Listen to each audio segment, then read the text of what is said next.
नमस्कार, आप देख रहे हैं राष्ट्रीय जनमोर्चा और मैं हूं आपके साथ जितेंद्र बच्चन। उत्तर प्रदेश के मुख्यमंत्री योगी आदित्यनाथ की छवि सख्त मिजाज है और इसी सख्त मिजाजी ने पिछली बार जब चुनाव हुआ था, विधानसभा के चुनाव में उत्तर प्रदेश को भाजपा की झोली में डाल दिया और आज उसी छवि के अनुरूप योगी आदित्यनाथ धमाके के साथ सरकार चला रहे हैं।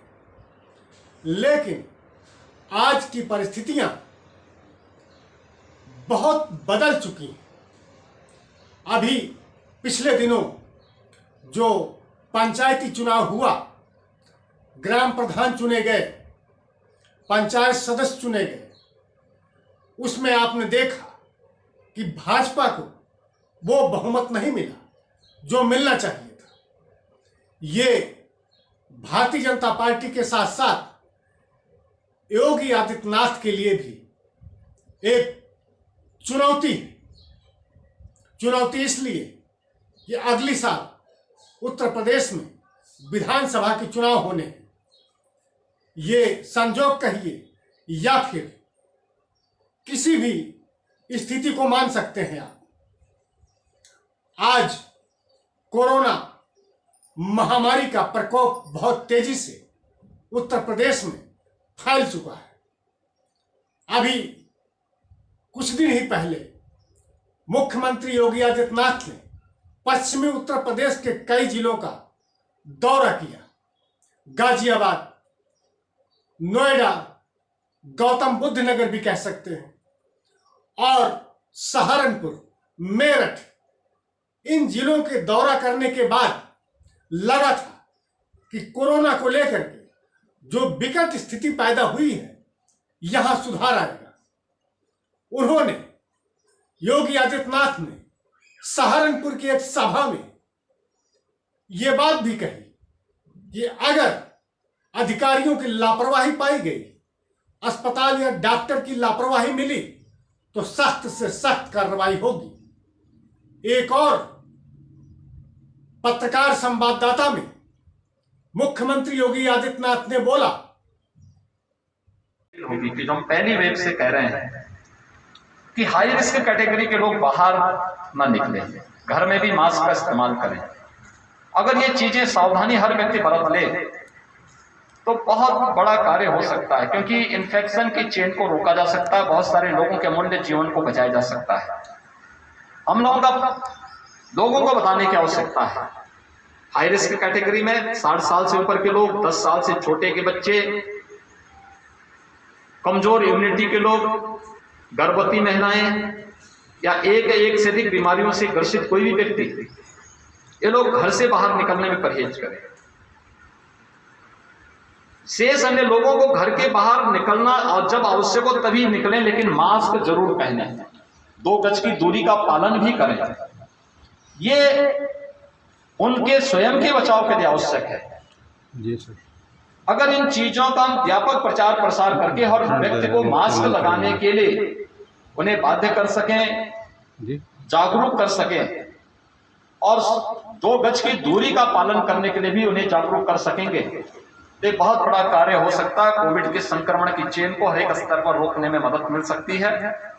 सरकार का जो अभियान है वह तेजी के साथ आगे बढ़ रहा है, सफलतापूर्वक आगे बढ़ रहा है। आज उसी का परिणाम है कि पॉजिटिविटी लगातार गिर रही है और रिकवरी रेट हमारा तेजी के साथ आगे बढ़ रहा है। हमारा विश्वास है हम सभी के सहयोग से बहुत शीघ्र सेकेंड वेव पर भी विजय प्राप्त करेंगे। कोरोना हारेगा, देश जीतेगा, इस विश्वास के साथ आप सभी लोग कार्य करेंगे। बहुत बहुत धन्यवाद। आपने सुना योगी जी ने क्या कहा। किसी को भी लापरवाही बरतने पर सख्त से सख्त सजा दी जाएगी, विभागीय कार्रवाई होगी। कोई भी अधिकारी को माफ नहीं किया जाएगा, क्योंकि कोरोना से जो क्षति हो रही है, आर्थिक नुकसान हो, या जनहानि की बात हो, मुख्यमंत्री का कहना है बर्दाश्त नहीं करेंगे।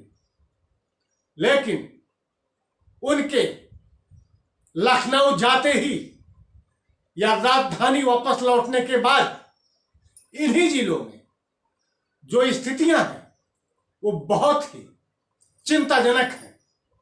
गाजियाबाद की ही बात कर लें, जहां का उन्होंने दौरा किया।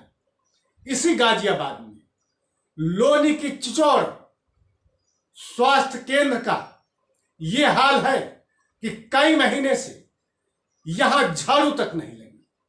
डॉक्टर के बैठने की तो बात ही अलग है।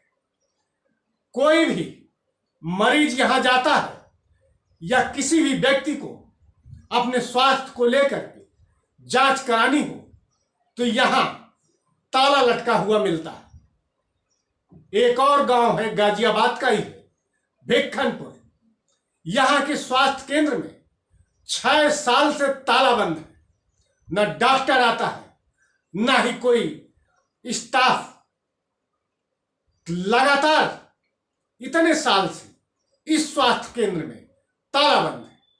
इसके बावजूद मुख्यमंत्री योगी आदित्यनाथ का दावा है कि गाजियाबाद हो या उत्तर प्रदेश का कोई भी जिला, हर हालत में कोरोना की तीसरी लहर को बढ़ने नहीं दिया जाएगा।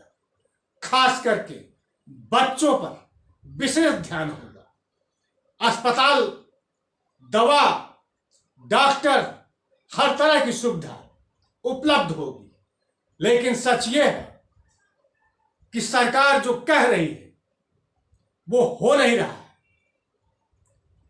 या आप ये कह सकते हैं कि सरकार की व्यवस्था कागजों में तो बहुत कुछ बताती है, लेकिन मौके पर ऐसा दिखता नहीं।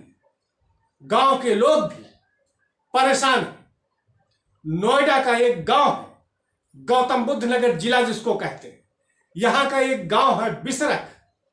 बिसरख में जो टीका केंद्र है, उस केंद्र पे बिसरख गांव के लोग रेयर ही कोई आता है टीका लगवाने। यहां नोएडा सिटी, गाजियाबाद और दिल्ली से लोग पहुंचते हैं।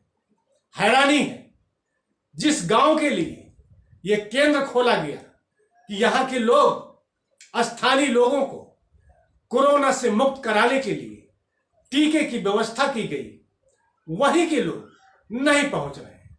उसके कई कारण हैं। या तो लोग अंधविश्वास में पड़ जाते हैं, अशिक्षा है, कई लोग इन किंवदंतियों में होते हैं कि भाई टीका लगवा लेंगे तो नुकसान कर जाएगा, या कोरोना जब हो जाता है तो टीका लगवाने की जरूरत ही क्या है। और बहुत बार जागरूकता भी नहीं होती। ये इसी गांव की समस्या नहीं है, बिसरख में ही ऐसा नहीं है। उत्तर प्रदेश के तमाम गांव ऐसे हैं जहां ये समस्या बनी हुई है। इससे निपटने के लिए योगी आदित्यनाथ की सरकार, उनका सरकारी अमला या नुमाइंदे या सरकारी कर्मचारी इस मामले को जीत नहीं पा रहे हैं, व्यवस्था को अच्छे ढंग से कर नहीं पा रहे हैं। शायद यही कारण है कि गाजियाबाद की जो समाज सेवी हैं ममता सिंह, वो भी कुछ कह रही हैं योगी जी के लिए और प्रधानमंत्री नरेंद्र मोदी के लिए भी। आप भी सुनिए। आज बड़े जोरों शोरों से इस बीमारी से गांव भी नहीं बचे, जहां कोई मतलब नहीं था। सादा खाना, सादा रहना, सादा बोलना। 1 महीने पहले तक तो वहाँ कुछ भी नहीं था। 1-1.5 महीने पहले मैंने बात की तो सब ठीक था। लेकिन आज बीमारी से गांव में, छोटे छोटे गांव, जो गांव मात्र 2000-2500 लोगों के गांव है, उसमें एक लेके जा रहे हैं, दूसरे की तैयारी है। क्योंकि मेरे रिश्तेदार खुद गांव में रहते हैं और आप लोगों के भी रहते होंगे, आप लोगों के भी रहते होंगे। तो क्या आप नहीं सोच रहे इसकी मतलब किसने किया ये? कौन है इसका जिम्मेदार? कौन है इसका जिम्मेदार? सिर्फ प्रेजेंट में जो सरकार है वो। क्या जरूरत थी इनको चुनाव कराने की? क्या जरूरत थी इनको? अरे जो प्रधान थे पहले उन्होंने क्या कर लिया, जो बन जाएंगे वो क्या कर लेंगे? अगर यही प्रधानी चुनाव 6 महीने साल बर्बाद होते तो भाई क्या होता, क्या बिगड़ जाता? सब कुछ दिमाग ऐसा कर दिया कि सोच बिल्कुल खत्म हो चुकी है। पता ही नहीं हम कहाँ रह रहे हैं, क्यों रह रहे हैं, क्यों जी रहे हैं, कुछ पता ही नहीं चल रहा। चल रहा है पता? बिल्कुल नहीं चला। जिंदगी बिल्कुल जैसे थम गई हो। क्या आफत आ गई? कैसे प्रधानमंत्री मुख्यमंत्री आए हो जो सांस से ही किस्तों में हो गई हमारी। सांस के लिए मिन्नत मांग रहे हैं, प्रार्थना मांग रहे हैं, ऑक्सीजन। हे परमात्मा, हम इंसानों से मांगते फिरे, हमें सांस दे दो, हमें सिलेंडर दे दो, हमें बेड दे दो। अरे कोई तो हमें एडमिट कर लो। अभी परिचित मेरी चाय की दुकान करती थी, उसको बुखार हुआ, सरकारी हॉस्पिटल में लेके गए, वहाँ इतनी मनमानी हुई, बेड नहीं मिला, और जब ये दिए तो बेड मिल गया और इसी से ऑक्सीजन मिल गई। लेकिन ज़्यादा दाम होने के कारण वेंटिलेटर नहीं मिला। सरकारी अस्पताल की बात बता रही हूँ आपको, परिवार से भी पूछवा दूंगी, झूठ नहीं बोल रही हूँ। ये हाल है। दावा करती है सरकार कि सब ठीक हो रहा है, सब सामान्य हो रहा है, हर किसी को इलाज मिल रहा है। अरे भैया पब्लिक में जाके पूछो, अब तो गांव वालों से पूछो, ठीक है? शर्म करो, शर्म करो, आफत तुम पे भी आ सकती है। ऐसा नहीं है आप प्रधानमंत्री और मुख्यमंत्री हैं तो आपदा आप पे नहीं आ सकती है, आएगी, टेंशन नो। क्योंकि आपने इतने लोगों की हाय ली है, इतने लोगों की बददुआएं ली हैं कि मुझे नहीं लगता ये आपको स्वर्ग तो स्वर्ग कहीं भी जगह नहीं मिलेगी। बहुत दुखी दिल से बोल रही हूँ मैं, बहुत दुखी दिल से बोल रही हूँ। आज जहाँ मैं रहती हूँ उस कॉलोनी में भी कम से कम 15-20 लोग जा चुके हैं, यंग भी गए हैं, बुजुर्ग भी गए हैं। आज हालात ऐसे हो गए आप लोगों के कारण कि इंसान इंसान से भाग रहा है, इंसान इंसान से बिल्कुल भाग रहा है। अरे मैं बीमार होके हॉस्पिटल से आ गई हूँ, 1 महीना मुझे हो गया, लेकिन लोग ऐसे करते जैसे कितनी बड़ी बीमारी हो, जबकि मैं ठीक हो चुकी हूँ। इसका जिम्मेदार कौन है? इंसान से इंसान का भाईचारा होना चाहिए था, और आपने ऐसे हालात कर दिए कि सगा भाई, सगा बेटा बिल्कुल खड़ा होता भी वो डर रहा है। ये हालात आपने ला दिए देश में है, और आप सामना करने के बजाय, आप हमारी रक्षा सुरक्षा करने के बजाय आप पता नहीं कहाँ बिलों में घुस गए। कुछ पता चल रहा है नेताओं का कि कहाँ हैं आप लोग? कहाँ है वो बाबा जो दाढ़ी बनाए हुए हैं, जो भेष बदल के बनाए हुए थे साल भर से, जो इतना धाड़ा बढ़ा रखा था, कहाँ है बाबा हमारे? मेरी माँ खत्म हुई, कंधा देने को मेरे सगे लोग नहीं खड़े हुए। मैंने ये फेस किया है, इसलिए मैं दिल से बोल रही हूँ, पीड़ा से बोल रही हूँ। मेरे अपने गए हैं और इसके जिम्मेदार आप हैं। सामान्य मौत नहीं मरे वो लोग, आप हत्यारे हैं। आपको सजा जरूर देगा ऊपर वाला, वो श्री राम ही देगा, राम भगवान ही देंगे आपको। इसकी सजा तो आपको तैयार हो जाओ। कहते ना, उसकी लाठी में बिन आवाज के लाठी है, जब लाठी पड़ेगी आपको पता भी नहीं चलेगा। मोदी जी, योगी जी, देश का बिल्कुल बेड़ा गर्क कर दिया, बिल्कुल। इसके अलावा एक खौफ और है, वो खौफ है योगी आदित्यनाथ का। भारतीय जनता पार्टी के जो विधायक हैं उनमें भी कई ऐसे विधायक हैं जो खुल के नहीं बोल पाते। अभी हमारे एक रिपोर्टर ने सीतापुर से एक रिपोर्ट भेजी है। वहां के विधायक हैं राकेश राठौर। इनका कहना है, भरा हुआ, इससे आप क्या कहेंगे? भैया सब बहुत अच्छा चल रहा, हम तो यही कहेंगे इससे बेहतर कुछ हो ही नहीं सकता है। क्या क्या कारण है जो सरकार खुलकर सामने नहीं आ रही है लॉकडाउन को लेकर? हम सरकार तो है नहीं भाई, लेकिन हम ये जरूर बता सकते हैं आपको हैं कि जो सरकार करे वही ठीक मानो। विधायक जी, सीतापुर में इस समय जो मरीजों की संख्या है वो लगातार बढ़ भी रही है और आईसीयू जो है वो अपने यहाँ नहीं है कहीं भी। सांस की प्रॉब्लम लोगों को होती है, लोगों की डेथ हो जाती है। अगर जो ड्रामा यहाँ चालू हो जाता है उसमें 20 बेड का आईसीयू बनना था, अगर बन जाए तो क्या मरीजों को सहूलियत मिलेगी? तो इसके लिए कोई आप कोई कदम उठाएंगे? हमको जो लिखा पड़ेगा, विधायकों की हैसियत क्या है? हम ज्यादा बोलेंगे तो देशद्रोह राजद्रोह हम पे भी तो लगेगा।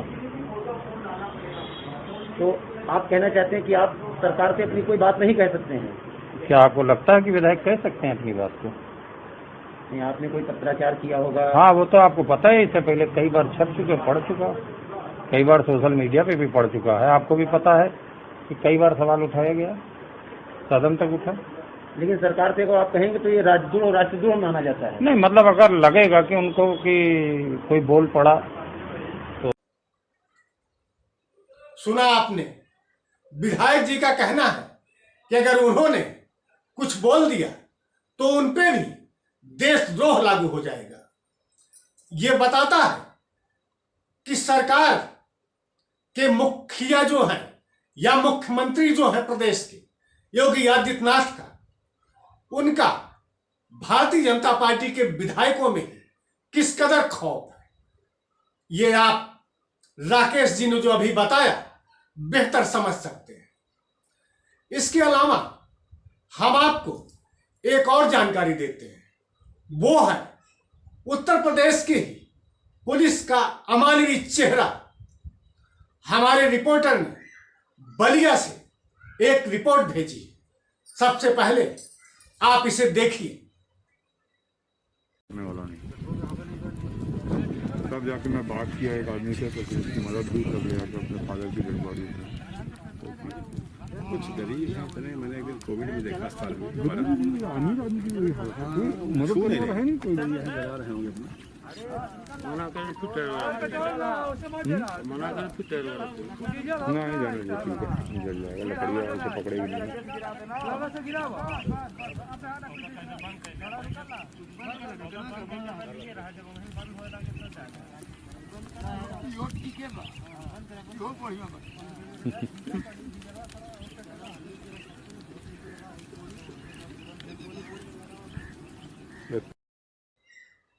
देखा आपने कितना पुलिस का यह क्रूर चेहरा है, अमानवीय चेहरा है, जो माफ करने के लायक नहीं।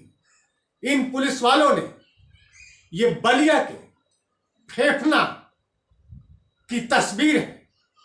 यहां पुलिस ने एक व्यक्ति का शव पेट्रोल डालकर और टायर डालकर उसका अंतिम संस्कार किया।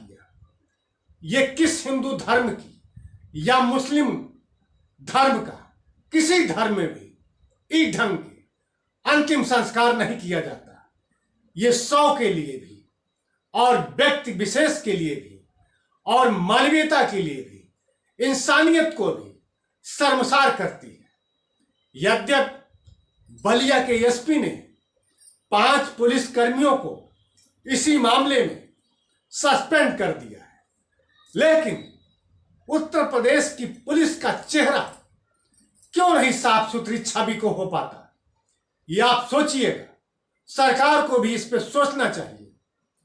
बात फिर वहीं आ जाती है कि उत्तर प्रदेश के मुख्यमंत्री योगी आदित्यनाथ जो सोच रहे हैं, शायद उसमें उन्हें सफलता इस बार के चुनाव में न मिले, क्योंकि उत्तर प्रदेश की गांव की हालात बहुत ही बदतर है। खास करके कोरोना महामारी को लेकर एक बार उन्हें फिर इस मामले पे अपने सरकार के मंत्रियों और अधिकारियों के साथ बैठक करके इस हमारी रिपोर्ट पे विचार करना चाहिए।